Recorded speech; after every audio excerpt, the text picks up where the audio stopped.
주님, 저희들이 저희의 몸뚱아리를 주님 앞으로 가지고 와 주님 앞에 내려놓습니다. 복잡한 세상에서 힘들고 어려운 삶의 여정을 저희들이 가고 있지만 저희가 하나님을 알게 하시고 하나님 앞에 예배를 드리는 것이 얼마나 감사하고 특별한지요. 이 시간 주님의 말씀을 받습니다. 저희의 영을 새롭게 하여 주시옵소서. 이 시간 성령으로 저희들과 동행하여 주시고 저희 가운데 하나님이 들려주시는 귀한 음성 들을 수 있도록 인도하여 주시옵소서. 주님, 특별히 우리 가득한 교회를 올려드리며 기도드립니다. 하나님의 놀라우신 보호하심과 인도하심이 가득한 교회를 정말 저희들이 생각하지 못했던 더 아름다운 미래로 나아갈 수 있도록 기도하오니 주여 저희들에게 긍휼과 자비를 베풀어 주시옵소서. 이 시간 함께 오시기를 간절히 기도드리며 예수 그리스도의 이름으로 기도드렸습니다. 아멘. 반갑습니다. 네.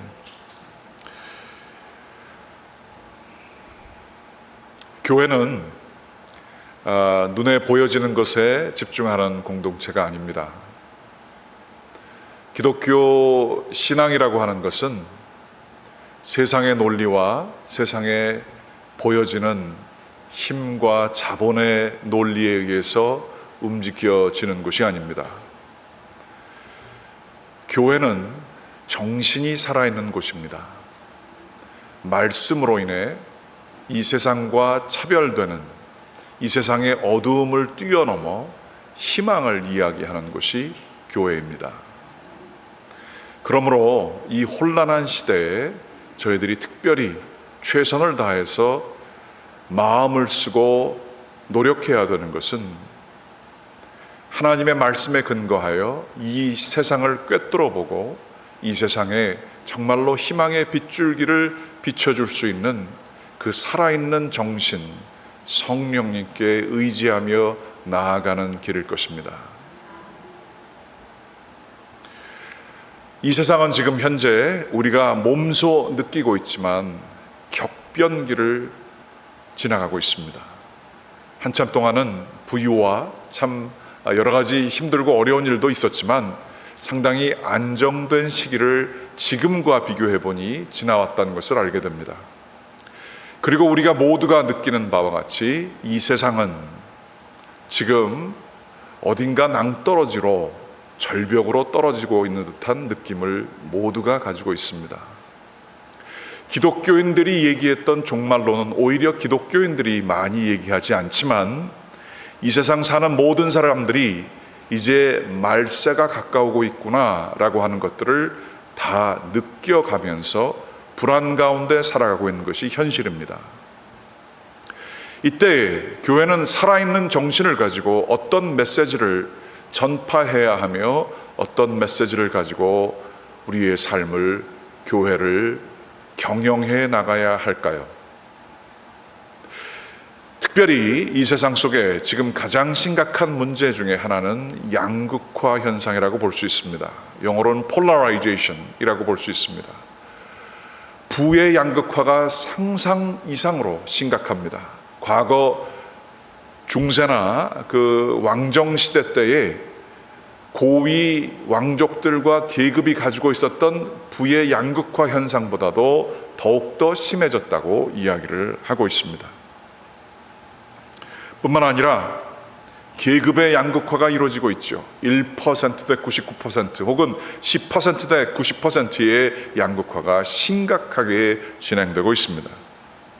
더불어서 정치와 이념의 양극화는 상상을 초월할 정도로 진행되어지고 있습니다. 이 전 세계의 양극화 갈등, 그 한복판에 있는 사람들이 미국과 한국에 사는 사람들이라고 통계가 나왔습니다. 지난 2021년 11월에 퓨 리서치 센터라고 하는 세계적으로 유명한 이 서베이를 하는 곳에서 경제적으로 부유한 17개국을 대상으로 해서 사회의 다양성과 분열에 대한 통계를 냈습니다. 미국과 한국이 정치적인 갈등이 가장 심각하다고 사람들이 통계를 냈습니다. 미국과 한국이 공통적으로 90% 이상 이 사회의 갈등이 심각하다라고 90%로 미국과 한국이 그 답변을 했던 겁니다. 이게 한국 기관에서 조사한 게 아니라 미국에 있는 퓨 리서치 센터라고 하는 곳에서 조사를 한 것입니다. 뿐만 아니라 국제 여론 조사 업체인 입소스라는 곳과 영국 킹스 칼리지 런던 정책연구소에서 이것도 2021년 통계입니다. 성인 23,000명, 28개국에 있는 사람들을 통해서 얻은 결과에 따르면 전체 조사 항목 12개 중에서 28개국에서 12개를 조사했습니다. 그럼 이렇게 다양하게 분별이 될 줄 알았는데 7개의 항목에서 한국이 갈등의 강도가 세계 최고의 수준인 것으로 드러나게 되었습니다. 이게 보여지실지 잘 모르겠습니다만 진보 보수 이념 갈등이 심각합니까? 라고 했더니 한국인은 87%로 2위인 미국 85%, 지금 민주당하고 공화당하고 얼마나 심각합니까? 그거보다 더 심각하다고, 2% 더 심각하다고 한국 사람들이 반응했고요. 지지 정당별 갈등이 심각합니까? 한국 사람들이 91%가 그래서 미국 90%를 앞질렀습니다. 학력에 따른 갈등이 심각합니까? 학력 차이 70%로 2위인 미국보다 압도적으로 1위를 차지하고 있습니다. 남녀 갈등, 이거는 뭐 들어본 적이 없는 얘기죠. 남녀 갈등이 심각합니까? 한국이 80%로 2위인 중국과 큰 차이를 벌이고 있습니다.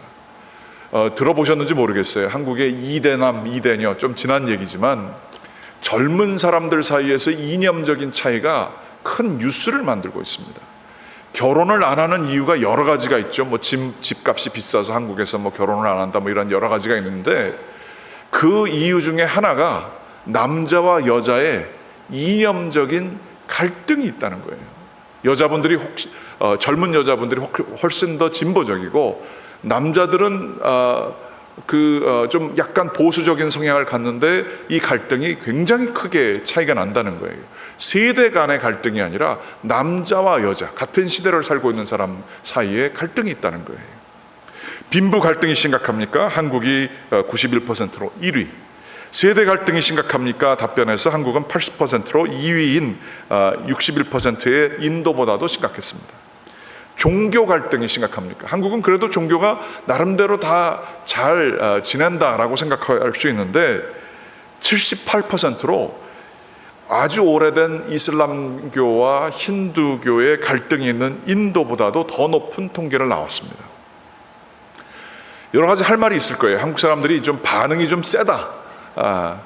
우리가 좀 유난하잖아요. 뭐 웬만한 힘들다 그래도 힘들어 죽겠네라고 표현하면서 힘든 것을 아주 극단으로 표현하는 그러한 성향들도 있죠. 그래서 그랬는지 모르겠지만 그러나 이것이 반응의 문제만으로 생각하기에는 너무 심각한 통계라서 국제 여론조사 업체에서 한국이란 나라 도대체 어떤 나라인가? 왜 이렇게 갈등이 많은가? 겉으로 보여지기에는 뭐 한류도 그렇고 뭐 한국 문화 이런 것들이 전 세계적으로 유명해져서 대단한 것 같은데 상당히 안으로 골마 있구나라고 하는 것을 볼 수 있었습니다.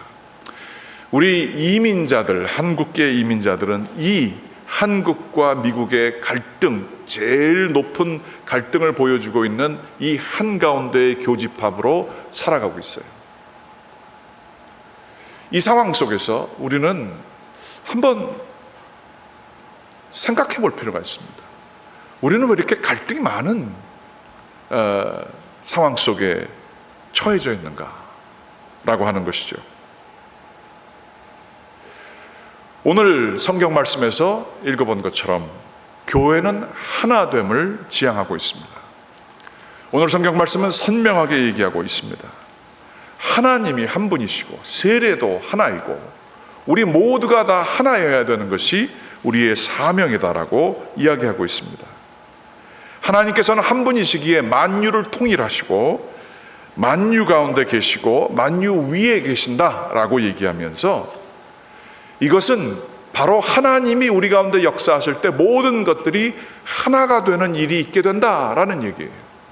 교회가 하나 되어야 된다는 것은 여러 가지 목표 중에 그 중에 우리가 세운 다 같이 하나가 되면 평화롭고 좋으니까 이렇게 되는 것이 아니라 바로 우리의 신앙의 근원 되시는 하나님께서 한 분이시기 때문에 당연히 하나가 될 수밖에 없는, 되돌려서 얘기하면 만일 교회라고 하는 곳에 갈등이 많다라고 하면 하나님의 의지에 배반되는 것이 아니겠느냐라고 하는 말씀을 오늘 에베소서 4장 1절부터 6절까지 나오고 있습니다. 그러면 우리가 하나 돼야 된다는 얘기를 조금 더 깊게 들어가서, 왜 교회가 맨날 하나 돼야 된다 하나 돼야 된다 얘기를 하고 있지만 그 하나 되기가 그렇게 쉽지가 않잖아요. 부부 가운데도 하나가 되기가 힘듭니다.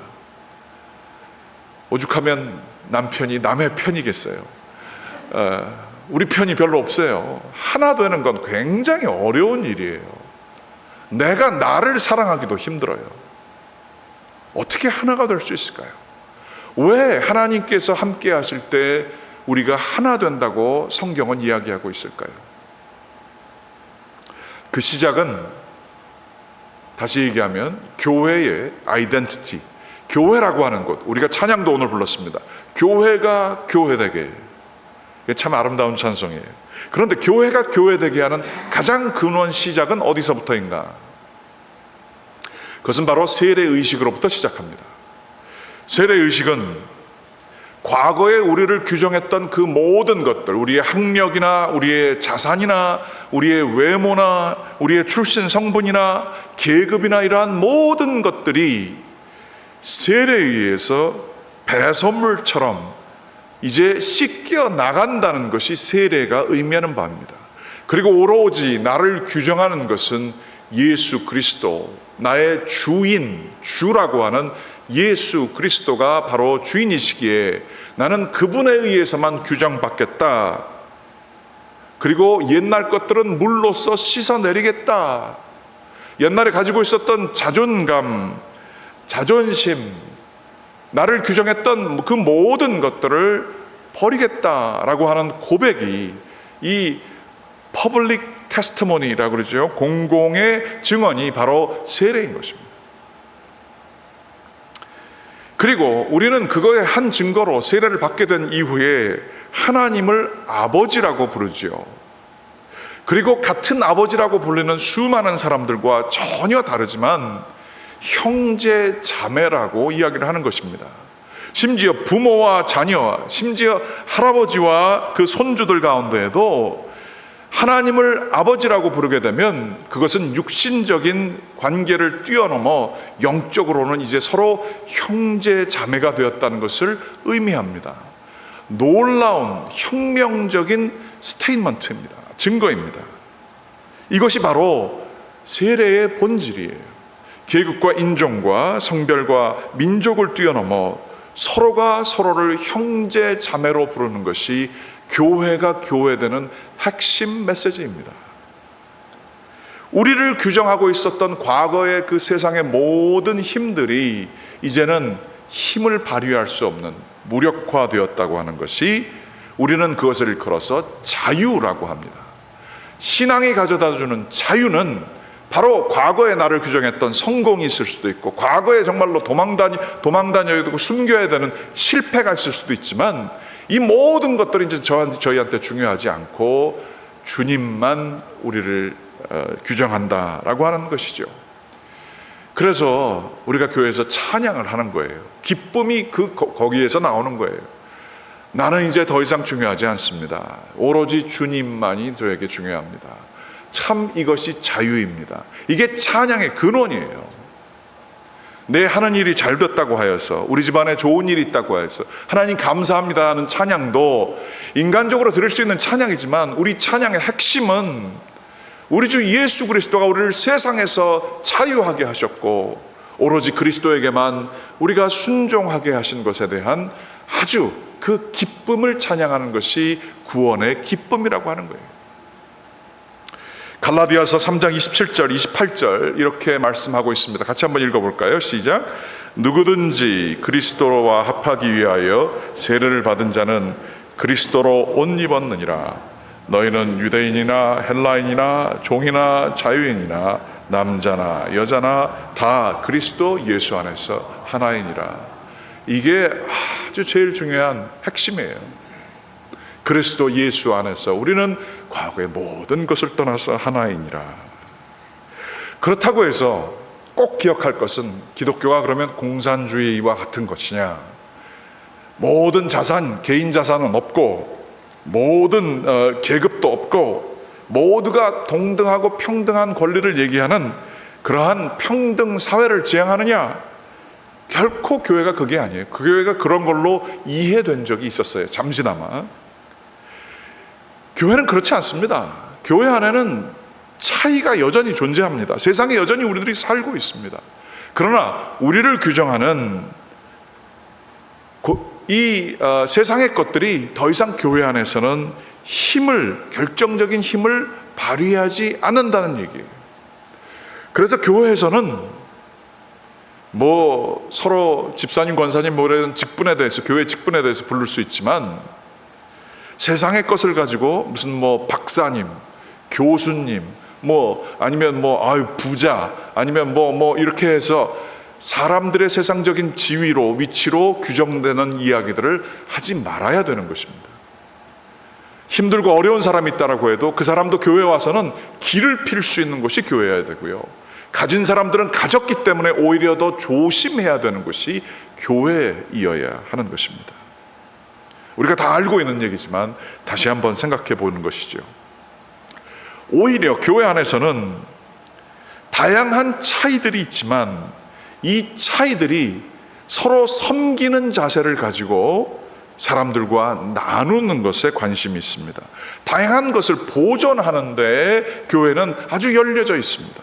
오히려 다양하기 때문에 그것이 사람들 사이에 차별을 만드는 것이 아니라, 다양하기 때문에 가진 자들은 더욱더 섬기기 위해서 노력해야 하고, 많이 아는 사람들은 아는 것을 자기의 특권으로 생각하는 것이 아니라 사람들을 섬겨야 되는 그러한 사명을 가지고 있음을 깨달아야 하는 것입니다.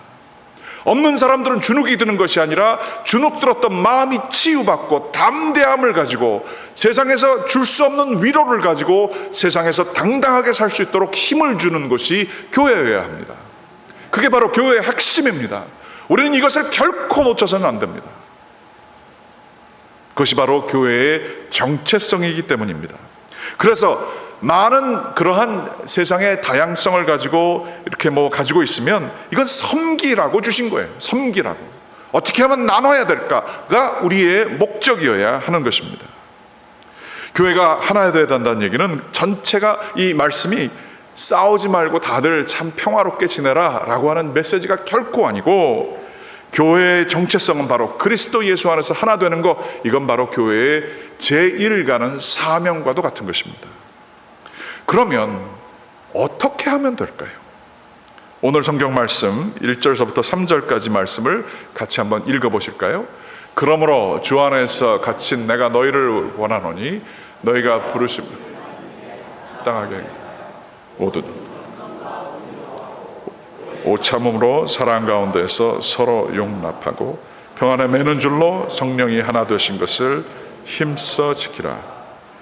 아멘. 오늘 본문은 우리가 하나 된 것은 우리의 힘으로 된 것이 아니라고 얘기하고 있어요. 성령이 하나 되게 하신 것이라고 얘기하고 있습니다. 그렇습니다. 성경에서도 그렇고 우리 삶 속에서도 성령 체험을 하게 됐을 때 나타난 현상이 있어요. 그것은 다양한 랭귀지를 썼던 사람들이 예루살렘에서 하나의 교회를 이루었습니다. 성령을 체험하게 되면 갑자기 마음이 따뜻해지면서 옆에 있는 사람, 이런 사람들이 아름답게 보여지고, 내가 꼭 가지고 있었던 자산들이 이걸 어떻게 하면 좀 나눠줄까 하는 마음들이 자연스럽게 생기는 게 성령님이 우리 가운데서 하시는 거예요. 은혜를 받으면 교회 안에 있는 사람들이 너무 이뻐요. 내 교회가 너무 사랑스러워요. 과거에 별로 사이에 안 좋았던 사람도 불쌍하게 보이고 그 사람을 마음에 품고 기도할 수 있어요. 이게 성령님이 하시는 일이에요. 우리가 하나 되게 하는 게 아니라 하나님이 우리 안에 가운데 계시면 우리가 서로 하나가 자연스럽게 되는 거예요. 그런데 우리의 영역은 무엇이냐? 오늘 말씀에서 얘기하기를 우리의 영역은 이 성령이 하나 되게 하신 것을 힘써 지키는 것이라고 얘기하고 있어요. 어떻게 지킬 것이냐? 방법을 오늘 얘기하고 있어요. 이야기는 모든 겸손과 온유로 오래 참음으로 사랑 가운데에서 서로 용납하고 평안에 매는 줄로, 이렇게 얘기하고 있어요. 겸손, 온유, 오래 참음, 이게 바로 핵심 단어예요. 이걸 가지고 하나됨을 지킬 수 있다는 거예요. 결코 나의 지식, 나의 강한 의지, 사람들을 동원해서 숫자로서, 힘으로써 하나가 되게 하는 일은, 교회로서 해야 되는 일은 아니라는 거예요. 제가 목회를 그래도 제법 했잖아요. 몇십 년 정도 하면서 교회 안의 갈등에 대해서 생각을 많이 하게 됐어요. 별것도 아닌데 잘 지내고 있는데도 갈등이 꼭 생겨요. 몇몇 사람들이 한 사람을 바보로 만드는 일이 쉽게 일어나고요. 별것도 아닌데 화를 내는 일들도 굉장히 많아요. 서로가 인사를 안 하고 지나는 일들이 얼마나 많든지요. 그런데 이게 개인적인 차원이 아니라 좀 더 큰 차원으로 가게 되면 뭐 옆에 교회랑 싸우는 일뿐만 아니라 교회 안에서도 뭐 이렇게 분열이 되고 이렇게 되면, 제가 이거 갈등에 대해서 이렇게 좀 공부도 해보고 이러니까 패턴이 드러나더라고요. 그러면서 이게 상대방을 적대시하게 되고 이렇게 되면 의지가 강한 사람들이 이 모든 것을 이기게, 이 과정을 드라이브하게 됩니다. 의지가 강하고 목소리가 큰 사람들이 이 갈등 상황을 이끌어요. 평상시엔 보지도 못했던 그런 사람들이 이 모든 것들을 이끄는 걸 볼 수 있어요. 거기에는 겸손과 온유와 오래 참음이 없어요. 싸울 때 한번 보세요. 싸우는 사람들의 겸손이 있고 온유가 있고 오래 참음이 있습니까? 없습니다. 상대방을 쉽게 빨리 판단하는 일들이 있고요, 교만함이 있고, 온유가 아니라 굉장히 이 강한 것들만 있어요. 우리는 스스로 갈등 상황에 있을 때 우리 스스로를 말씀에 비춰서 돌이켜볼 필요가 있습니다. 하나님이 함께 하시면 우리 자신이 참 겸손해집니다. 낮춰집니다. 우리 자신을 대단하게 생각하는 그러한 성향이 하나님이 함께 하시면 참 감소되어집니다. 스스로 약하게 됩니다. 섬기는 자세가 저절로 몸에서 나오게 됩니다. 강함의 논리는 교회와 별로 어울리지 않습니다. 어느 목사님께서 자신의 어머님을 갑자기 사고당하셔서 중환자실로 모시게 됐습니다. 작은 교회를 이끄셨던 분이에요. 그런데 그 안에서도 그렇게 갈등이 많아가지고 힘들어 하셨던 목사님인데, 어머니를 모시고 중환자실에 갔다가 아주 깊은 깨달음을 깨닫고 쓴 글이 있으셨는데, 제가 그분이 쓰신 글이 참 인상적이었습니다. 그분이 이렇게 쓰고 있어요. 중환자실, 슬픔과 기쁨을 함께 나누는 작은 방, 중환자 가족 대기실, 지친 사람들이 모여 있다. 기다림에 지친 사람들. 하지만 이들은 서로에게 짜증을 내지 않는다. 참 신기하다. 지치고 힘든 시간을 보내고 있는데 서로에게 짜증 내기보다는 서로를 더 배려한다. 사람들의 사연도 다양하다. 한 할아버지가 이웃에게 고장난 자전거를 샀다. 그리고 수리를 해서 탈 수 있는 자전거가 되었다. 갑자기 그 자전거를 판 이웃 아줌마가 다시 돌려달라고 했다. 수리비를 2만 원 더 주면 돌려주겠다고 했단다. 서로 주네 마네 2만 원이 비싸네 마네 하다가 이 할아버지가 쓰러지셔서 병원에 지금 누워 있단다. 그러면서 할머니 말씀하시기를, 그놈의 2만 원 때문에. 또 다른 사연이다. 집 키를 두고 나온 할아버지. 할머니 말씀하시기를, 열쇠 수리공을 부르면 15,000원이 드는데 그 돈을 아끼고 사다리 타고 2층 베란다로 오르다가 떨어지셔서 오신 할아버지. 그 할머니 말씀하시기를, 저 할머니 말씀처럼 그놈의 15,000원 아끼려고. 또 다른 사연, 낚시 갔다가 바위 위에서 미끄러져 목을 다쳐 마비가 되어신 아저씨. 사모님 말씀하시기를, 그놈의 낚시가 뭐라고. 서로 사연을 나눌 때마다 한숨과 웃음도 함께 나눈다. 왜 서로를 더 많이 배려하라고 할까? 그것은 바로 우리는 공통의 연약함을 가지고 있기 때문이다. 중환자실에 힘없이 누워있는 약한 사람들이 대기실에 있는 사람들을 한 가족으로 묶어주고 있다. 그러면서 이제 목사님이 하시는 얘기예요. 그래, 강함이 아니라 약함이 서로의 벽을 허무는 것이다. 강함은 나의 벽은 견고히 세우고 상대방의 벽은 강제로 부수기에 강함은 다툼이다. 하지만 약함은 누구의 벽도 강제로 허물지 않는다. 약함은 자신의 벽을 스스로 허물고 다른 사람의 이야기에 나를 주고 그들의 삶의 이야기를 내 안으로 받아들인다. 그래, 강할 때가 아니라 약할 때 사람은 서로를 품는다. 약함은 서로에게 당신은 누구인가를 묻지 않는다. 약함은 오히려 당신은 나의 가족이라고 말한다.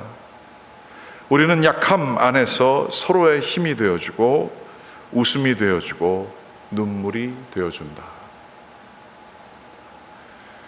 저는 이 얘기를 들으면서 그렇지, 교회는 바로 공통의 서로의 약함을 나누는 곳이지 라는 생각을 들었습니다. 우리 서로가 죄인임을 고백하고 우리가 그렇게 중요시했던 그놈의 2만 원, 그놈의 15,000원, 그놈의 낚시, 그런 것들을 다 내려놓고 서로의 눈물을 닦아주는 것, 서로를 위로해주는 것, 그러나 이 나의 죄성, 이것을 깨달아서 그러나 우리를 여전히 품어주시는 그분의 은혜를 깨달아 알게 될 때 그 교회 공동체에는 사랑이 있죠. 감사가 있죠. 서로가 서로를 위로해 주죠. 서로가 서로 가진 것이 많지는 않지만 어떻게 하면 도와주려고 하는 마음들이 생기게 되죠. 자기 일이 너무 바쁘고 중요하다고 생각하고 나는 너무 대단하다고 생각하는 사람들은 남들을 봐줄 시간이 없습니다. 남들을 내 마음속에 이렇게 깊이 받아들일 마음의 여유가 없습니다. 내 하는 일과 내가 너무 중요하기 때문에 그렇죠. 그러나 자신도 아프고 남들의 아픔이 내 아픔처럼 다 느껴질 때 서로가 서로를 봐줄 수 있죠. 우리의 죄, 하나님의 은혜, 십자가의 은혜가 드러날 때 바로 교회의 모습은 이런 게 되는 것이죠. 그런데 교회가 너무 강하게 되고 누가 이렇게 힘 있는 사람들이 우리 교회에 나오네, 이렇게 해서 의지가 너무 강하고 어떤 그 목소리가 큰 사람들이 너무 교회에 많고 이렇게 되면 그 교회는 하나 되긴 굉장히 어려운 것입니다. 미국 사회에 아주 유명한 아주 조그마한 공동체지만 사회적인 영향력을 미치는 브루더호프 공동체라는 곳이 있습니다. 거기에 2대 그 지도자라고 하는 분이 자신의 경험을 이렇게 썼습니다. 우리 자신의 힘과 능력을 더 많이 신뢰할수록 우리는 그리스도 예수 안에서 더 적은 것을 가지게 된다. 우리의 인간적인 약함은 하나님께 나아가는데 장애물이 아니다. 이렇게 약함을 받아들이는 것은 단지 우리의 한계를 인식하는 것만이 아니다. 그것은 우리 자신의 힘보다 훨씬 더 큰 힘을 경험하고 그 힘에 우리를 의탁하는 것을 의미한다. 브루더호프 공동체의 창립자인 에버하르트 아놀드는 이렇게 말했다.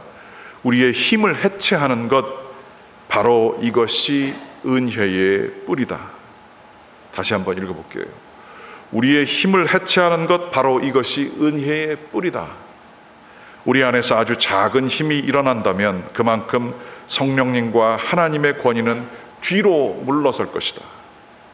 내가 생각하기에 바로 이것이 하나님의 나라에 대한 오직 한 가지 가장 중요한 통찰이다.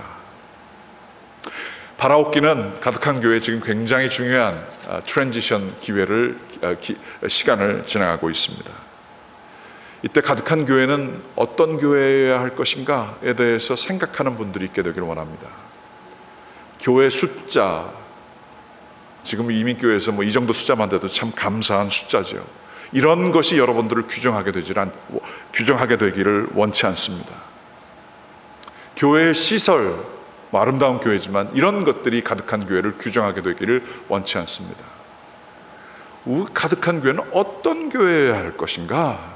어떤 교회로 나아가기 위해서 수고할 것인가? 이러한 생각들에 깊이 머물게 되시길 원합니다. 그리고 바라옵고 기도하오기는 인간적인 힘이 많은 교회라기보다는 약한 교회가 되기를 원합니다. 겸손하고 온유하며 오래 참는 깊은 깨달음을 가진 리더들이 이 교회에 많게 되기를 원합니다. 그래서 성령님이 그 가운데에서 쉽게 움직일 수 있는, 성령의 바람이 쉽게 문이 열려서, 우리가 겸손으로 문을 열었기 때문에 성령의 바람이 들어와서 우리를 아름답게 공동체를 하나로 만드는 역사가 일어나게 되기를 원합니다. 자신을 비워서 하나님 안에서 하나님이 우리 안에서 역사하시게 되기를 원합니다. 하나님의 사랑이 가득한 교회, 성령님이 가득한 교회, 겸손하고 온유한 그리고 오래 참는 교회 리더들이 가득한 교회가 되시기를, 그래서 하나님이 이 양극화되어지고 세기 말을 살아가고 있는 격변기에 어쩔 줄 몰라 하는 이 세상에 정말로 작은 빗줄기 하나, 이게 바로 희망입니다 라고 얘기할 수 있는, 세상은 줄 수 없는 이 메시지를 몸소 살아내는 이 교회가 되기를, 물질적인 것이나 힘이나 권세로 이 교회가 지배되는 것이 아니라 살아있는 정신으로 겸손과 오래 참음과 온유로 세상의 빗줄기 하나를 아주 잘 빛나게 할 수 있는 이 교회가 주님의 교회가 되기를, 가득한 교회가 되기를 간절히 기원합니다. 기도하시겠습니다. 하나님 감사합니다. 세상은 이야기하지 않는 주님 안에서 우리를 내려놓은 겸손, 온유, 오래 참음, 이 메시지에 저희들이 머물러 보았습니다. 이 세상은 강한 것, 빠른 것, 힘센 것만이 지배하고 있습니다. 주여, 주 예수 그리스도의 십자가를 통하여 아름다운 공동체, 깊이 있는 공동체, 참된 평화가 있는 공동체를 저희가 이루게 도와주시옵소서. 다른 곳에서 시작하는 것이 아니라 저희 한 사람 한 사람 가운데에서 이 십자가를 통한 자기 낮춤이 있게끔 주여 저희를 힘주시고 깨닫게 하시고 인도하여 주시옵소서. 예수 그리스도의 이름으로 기도드렸습니다.